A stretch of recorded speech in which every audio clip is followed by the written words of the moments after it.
Ang bangin sa ilalim ng ating mga paa ay tungkol sa isang amang hinahanap ang kanyang anak na babae isang gabing hindi ito umuwi. Sa kanyang paghahanap, kasama ang matalik na kaibigan, pagdaraanan nila ang pinakamararahas na landas.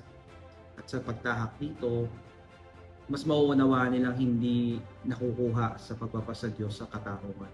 Ang nobelang Bangin ay ikalawang nobela sa Dreamland Trilogy.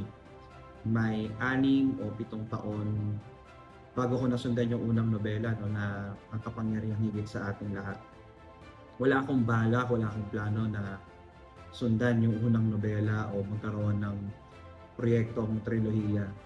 Pinakamalaking drive para maisulat itong nobelang ito ay yung aking frustration sa normalisasyon ng karahasan at laganap na impunity na mas na-expose noong pandemic.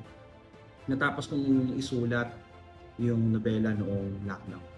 Mabibili po ang aking ikalawang nobela na Ang Bangin sa Ilalim ng Ating Mga Paa through my publisher, Avenida Books.